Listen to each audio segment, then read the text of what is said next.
ഒരു സോളിൻ്റെ doubt clear ചെയ്യാൻ പോവാണ്. എനിക്ക് തോന്നുന്നു ഇത് ഒരുപാട് ഡിയേഴ്സിൻ്റെ ഡൗട്ടായിരിക്കും. ഡൗട്ട് ഇതാണ്: ഡി എമ്മും ഡി എഫും ഇപ്പോൾ കണ്ടുമുട്ടിയാലും യൂണിയൻ ചിലപ്പോൾ കാണും, അല്ലെങ്കിൽ നെക്സ്റ്റ് ജന്മങ്ങളിലാകും എന്ന്.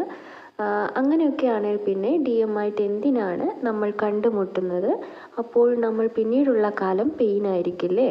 ഇവിടെ നമ്മൾ മനസ്സിലാക്കേണ്ടത് ഡിവൈൻ യൂണിയൻ എന്നത് ഡി എമ്മും ഡി എഫും ഒന്നായി കുടുംബമായി കുട്ടികളായി സുഖമായി ജീവിക്കുക എന്നല്ല. ഓക്കെ, രണ്ട് പേരുടെ ആത്മാവുകൾ തമ്മിലുള്ള കൂടിച്ചേരലാണത്. ഇങ്ങനെ ചേരണമെങ്കിൽ ആ രണ്ട് ആത്മാക്കളും ഒരഴുക്ക് പോലും ഇല്ലാതെ ശുദ്ധീകരിക്കപ്പെടണം.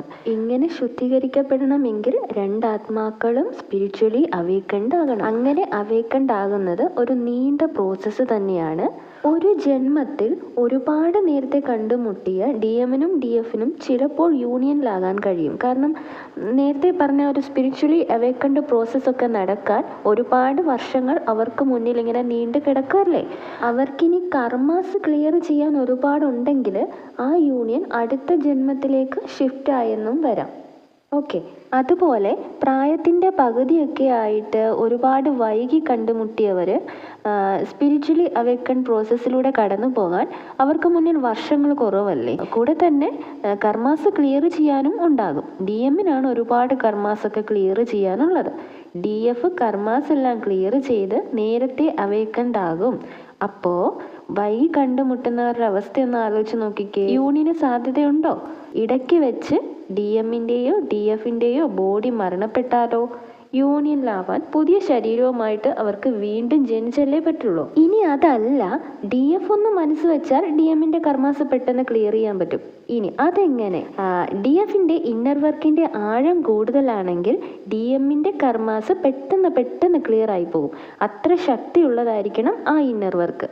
നിങ്ങൾ കേട്ടിട്ടില്ലേ, പാർവതി മാത ശിവഭഗവാനോട് യൂണിയനിലാകാൻ 1000 വർഷമാണ് തപസ് ചെയ്തത്, അതായത് ഇന്നർ വർക്ക്. ഓക്കെ, തൻ്റെ ഡി എം ആയ ശിവഭഗവാൻ അടുത്ത് വന്നിട്ട് പോലും മൈൻഡ് ചെയ്യാതെ തൻ്റെ ഉള്ളിലുള്ള ശിവഭഗവാനെ മാത്രം മനസ്സിൽ കണ്ട് പാർവതി മാത ഇന്നർ വർക്ക് ചെയ്തില്ലേ. അതുകൊണ്ടാണ് ഞാൻ പറഞ്ഞത്, ഒരു ജന്മത്തിൽ മീറ്റ് ചെയ്യുന്ന എല്ലാ ട്വിൻ ഫ്ലെയിംസിനും യൂണിയൻ സാധ്യമല്ല എന്ന്. മേ ബി സാധ്യമായിരിക്കും, അത് ഡി എഫ് ചെയ്യുന്ന വർക്ക് അനുസരിച്ചാണ്. മനസ്സിലായോ? ഇനി ഒരു കാര്യം കൂടി ചോദിച്ചിരുന്നു, ഡി എമ്മും ഡി എഫും മീറ്റ് ചെയ്തിട്ടും അവർ യൂണിയനിലാകാതിരുന്നാൽ പിന്നീടുള്ള കാലം ഡി എഫിന് പെയിൻ ആയിരിക്കില്ലേ എന്ന്. ഒരിക്കലും ഇല്ല. സ്പിരിച്വലി അവേക്കൻഡ് ആയി കഴിയുന്ന ഒരു ഡി എഫിനെ സംബന്ധിച്ചിടത്തോളം ഡി എം അവളുടെ ഉള്ളിലാണുള്ളത്.